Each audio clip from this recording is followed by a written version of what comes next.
Hello there, this video will go over how to install Xpad in a Linux desktop on an Android. Xpad is a Notepad utility. If you are interested in Linux on an Android, then you may be interested in my playlist that will cover how to install and set up a Linux desktop on an Android without rooting. To install Xpad, we are going to use Synaptic, which we can get to by going to the menu, and in the Preferences category, we will open up Synaptic Package Manager. From here, we will click on the Reload button to get to the most up-to-date list of all the available software. When Synaptic is finished reloading, we can then click on the Search button and search by name for Xpad. When the search is finished and Xpad comes up, we can then right-click on Xpad, select Mark for Installation, and then to download Xpad, we can click on the Apply button and then click on Apply again to confirm the download. From there, we just wait for the download to finish. When Xpad is finished installing, we can safely ignore and close out of any errors, and then we can close out of Synaptic. Now we can open up Xpad by going to the menu, and in the Accessories category, we will click on Xpad. When Xpad is opened for the first time, we are brought to the Welcome screen, which is also the Xpad Help. From here, we can scroll down to the bottom and click on the Close button.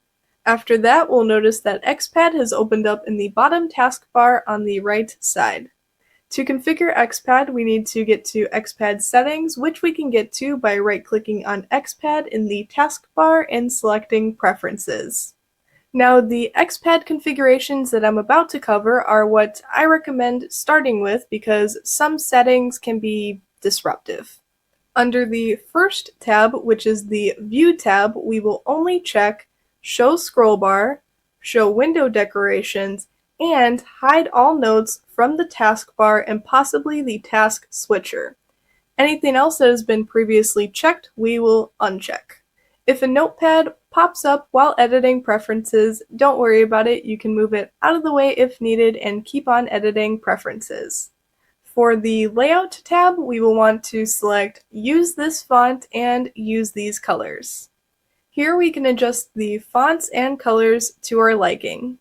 For the Startup tab, we will have nothing checked, and then for the Tray tab, we will only have Enable Tray Icon checked, and then make sure the pull-down labeled Tray left mouse click behavior is set to Toggle Show All. Lastly, for the Other tab, we will only have Confirm Pad Deletion checked. After that, we can click on the Close button to close out of Preferences. Lastly, now that we've finished configuring Xpad, we'll want to shut everything down and then start everything back up. So first we'll want to right-click on Xpad in the taskbar and select Quit. From there we can disconnect from our session, stop the session, and then close out of the Userland app, reopen the Userland app, start the session, and then start up the desktop like usual.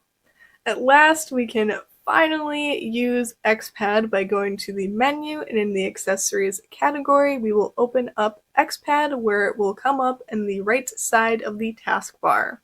If we click on Xpad and a bunch of notepads show up that we accidentally created, that's okay because we can right-click in any of the notepads and select Delete. To create a new notepad, we just right-click on Xpad and select New. We can configure the look of an individual notepad by right-clicking inside of a notepad, go to Edit, and then select Layout. This is where we can edit the font and colors of an individual notepad. And as you can see from the fun little example I made, there's plenty of combinations that we can do.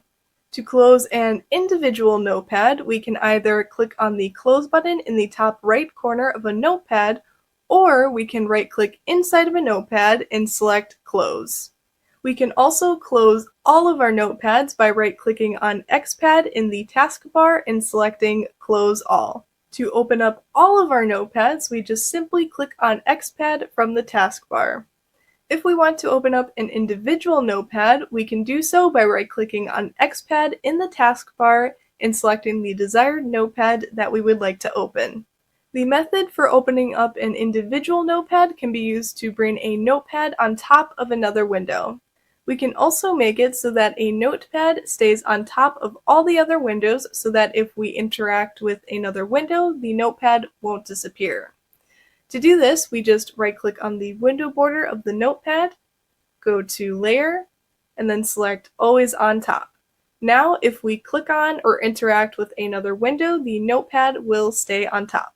To make the notepad go back to normal, we just right-click on the window border of the notepad again, go to Layer, and then select Normal.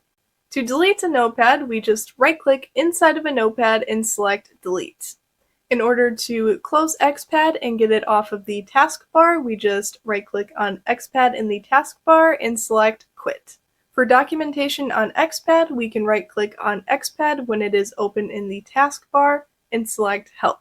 We can also get more Xpad documentation from a terminal if we do Xpad space -- help, or if we do man space Xpad for a longer help. If you're looking for more reusable ways to take notes, there's boogie boards, which are reusable notepads, and there's Rocketbooks, which are reusable notebooks. The cool thing about these two is that you can take pictures of your notes so you can still save them digitally. There's also Violet Eye flashcards, which is an Android app for digital flashcards, and then there's also Tiddlywiki, which is a digital notebook that works cross-platform. There's also a method of using sticky notes called Kanban, which has been used as a common practice for tracking the progress of a project. If you enjoyed this video, then you may be interested in the companion book to this video, Linux on Android phones and tablets. And other than that, see you soon!